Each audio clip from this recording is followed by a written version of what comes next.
ሰላም ጤና ይስጥልን ውድ የዳሮስ ኢንተርቴይመንት ፋሚሊ፣ ዛሬ የተገኘነው የፍቅር ቅኝት በሚል ርዕስ ዘውትር ለእናንተ በዚህን ሰዓት የሚቀርበው ፕሮግራማችን ነው።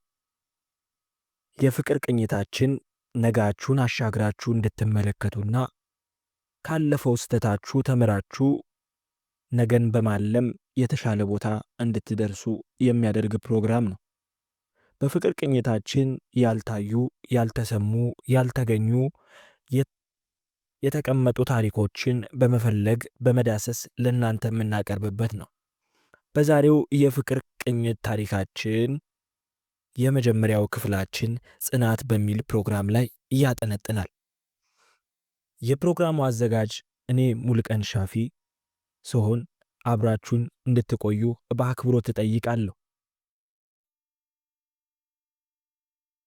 የከተማ ገጠር ውስጥ መኖር እኮ ከባድ ነው አለች ጽናት እንደ ልማዷ በእጇ የምትይዘውን ሬዲዮ ለመስራት እየታገለች።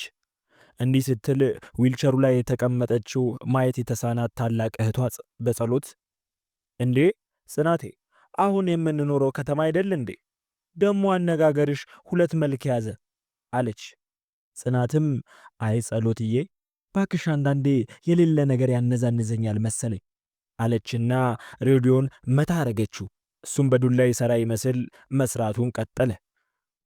ጽናት ውይ ይሄ ፕሮግራም አላመለጠኝም አለችና ሬዲዮን ወደ ጆሮዋ አስጠጋችው።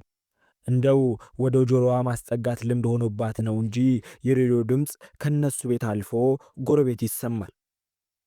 ጎረቤት የላቸውም እንጂ ቢኖራቸው ኖሮ ሬዲዮ ውስጥ አንድ ጎርናና ድምፅ ያለው ተወዳዳሪ የሌለው ደራሲ ስለ ድርሰቱ ምርቃት ለድርሰቱ ምርቃት በተዘጋጀው መድረክ ላይ ቆሞ የሚናገረው ይመስላል። የነጽናት ቤት ሬዲዮ ውስጥ ከሚያወራው ሰው በቀር ምንም አይሰማም። ይህ ታዋቂ ደራሲ ከታዳሚዎቹ ጭብጨባ በኋላ ወሬውን ቀጠለ። ሰላም ጤና ይስጥልኝ፣ እንደምን አረፈዳችሁ።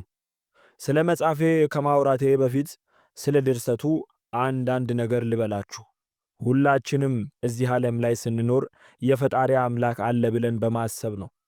እና ለምሳሌ አውሮፕላን የሰራው ሰውዬ ከወፍ ነው የአሰራር ብልሃቱን የተማረው። መኪና የሰራው ሰውዬ ከሰው ውስጣዊ ሆድ ዕቃ አካል ተነስቶ ነው መኪና የሰራው። ሌሎችም እንደዛው። ደራሲም ከህይወት በመነሳትና ፈጣሪ ካለ ፍጡር ህይወት በመውሰድ ነው የሚደርሰው። ልዩነቱ ፈጣሪ የፈጠራቸውን ፍጥረት በእውን ዓለም፣ እኛ የፈጠርናቸው ደግሞ በምናብ አሉ። እኒህ ምናባችን ውስጥ ያሉት ሰዎች በአካል ማምጣት በጭራሽ አንችልም።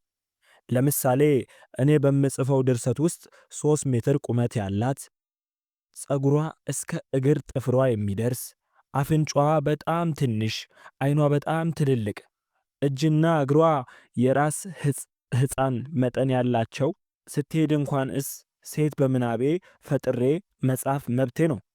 ታዲያ እኔ መብቱ የገሌ ነውና ብገላትም ባኖራትም ባሳምራትም ባነጻትም ባቆሽሻትም ባጎሳቁላትም ከፍ ባረጋትም ደግም ባረጋት መብቴ ነው። በተቃራኒው ቁመቷንም አጭር አሮጌ ጸጉር ረጅም ማድረግ መብቴ ነው።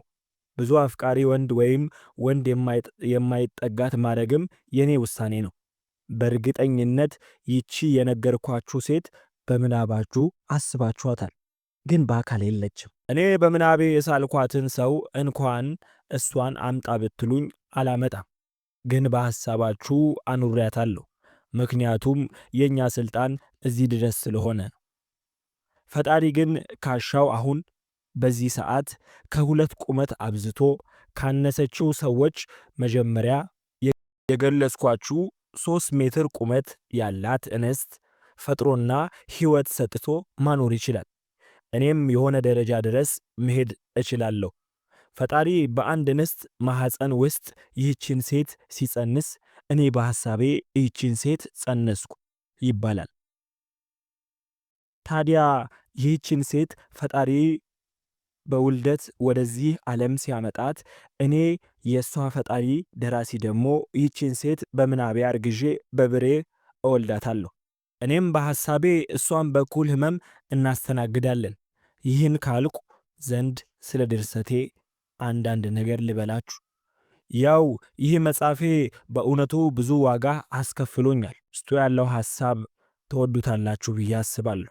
አመሰግናለሁ ሲል የታዳሚውን ጭብጨባ አጀበው። በመሃል የሙዚቃው መሳሪያ ድምፅ ገባና የፕሮግራም አቅራቢው ሰው አመስግኖ ተባባሪ አቅራቢው አብራችሁን እንድትቆዩ በአክብሮት እንጋብዛለን አለች። ወዲያው የሙዚቃው ክላሲካል ተሰማ።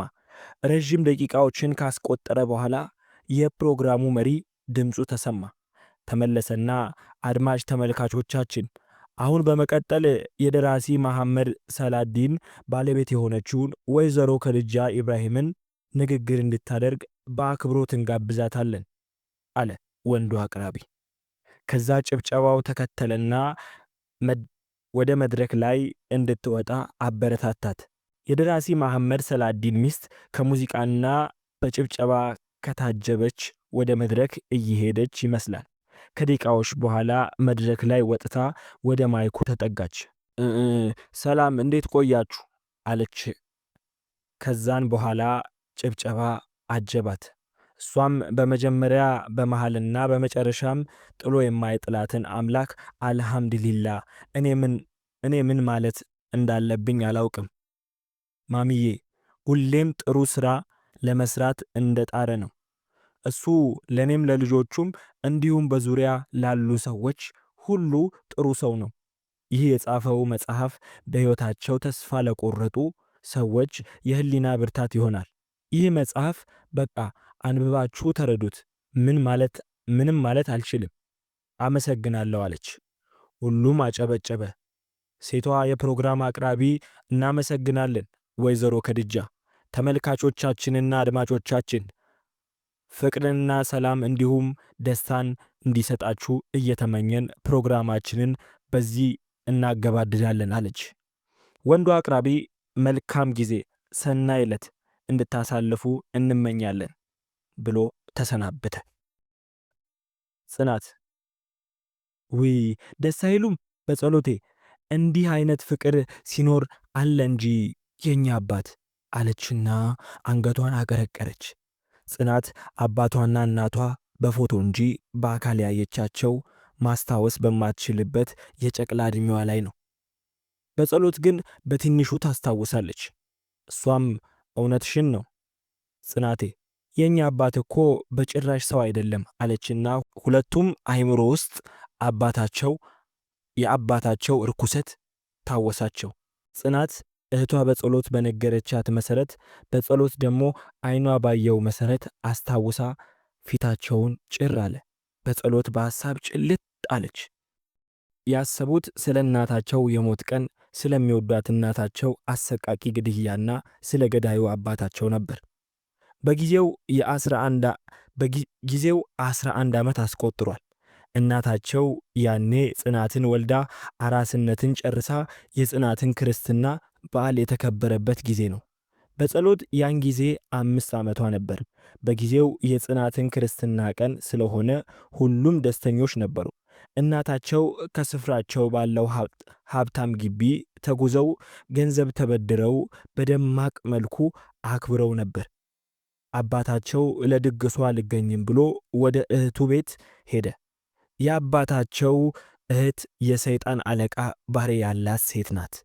አባታቸው እናታቸውን ካገባ በኋላ ሚስትክ ከሌላ ወንድ ጋር አየዋት፣ እሷ በጭራሽ ለአንተ ፍቅር የላትም በማለት በመምከራቸው መሰረት በጸሎት ሆድ ውስጥ እያለች ልጄ እቺ ልጅ የኔ አይደለችም በማለት ይነዛነዝና ይጨቃጨቅ ነበር። አድማጮቻችን በዚህ ታሪክ እንደተደሰታችሁና እንደወደዳችሁት ተስፋ አለኝ። በቀጣይ ክፍል እስክንገናኝ ቸርን ሰንብት። ሰናይ ጊዜ። ቻናሉን ሰብስክራይብ በማድረግ አዳዲስና ወቅታዊ ትኩስ ታሪኮችን ለእናንተ እንድናደርስ ላይካችሁ፣ ሼራችሁ አይለየን። ሰናይ ጊዜ። ቸርን ሰንብት።